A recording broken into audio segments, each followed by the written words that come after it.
Between New York City and Philadelphia, but closer to Atlantic City, the statistics of a broken economy come into focus just 300 feet off the road in the woods. It's been estimated that some 1.5 million men, women, and children will be added to this nation's homeless rolls this year. Will some of those people end up in these woods? GRITtv went to Lakewood, New Jersey. Take a look. This camp's been around for about 2.5 years. It's sad. It started off with me and then a couple people, 5 people, and then 10, 15, 20. My name is Richard Mazzella Jr.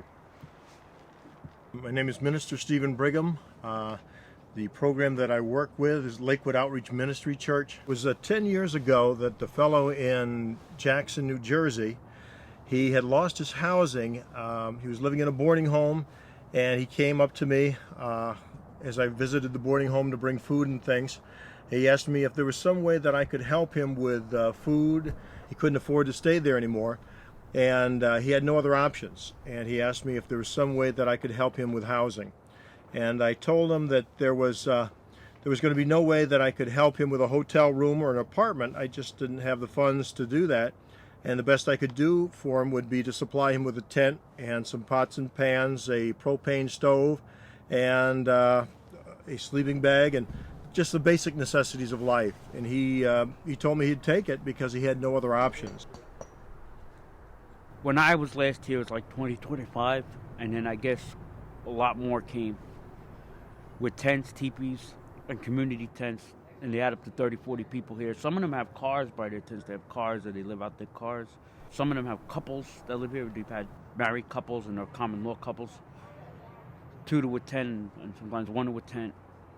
And we've had a couple people like single parents and single females or mothers with their tent. He was walking through the woods trying to find work. He was going to a car wash.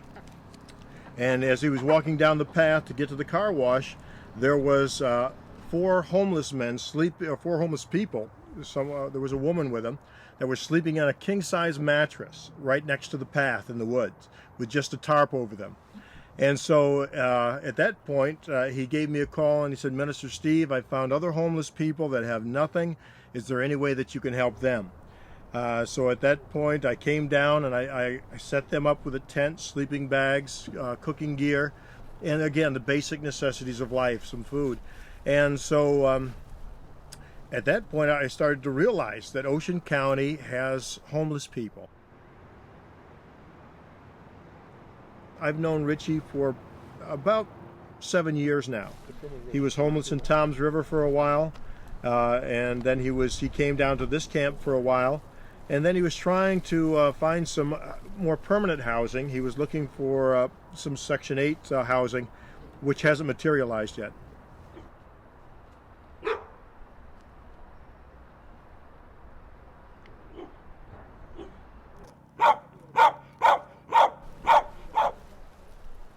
It's sad that there's no place that these fellows feel like they could go. The closest shelter is Atlantic City Rescue Mission, which is about 60 miles south of here. And it's right now, the last I heard, somebody came up from there and settled in the camp about a week ago, and he said it's wall-to-wall people. They're just on the floor, on mats, and it's just, they're packed like sardines down there. See, the chickens are free roaming so that they can eat the bugs, the spiders and the ticks.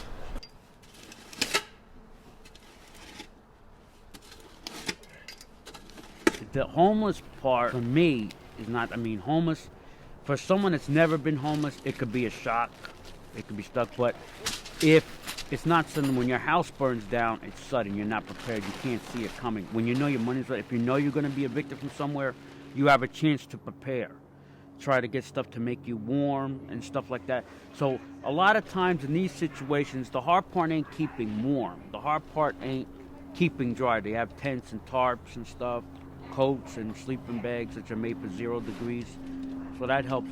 The hard part is sometimes if you look homeless or you're taking the bus and out in train and you look like you're carrying bags, people, they don't feel you really have the right to be in that situation, even though it's not.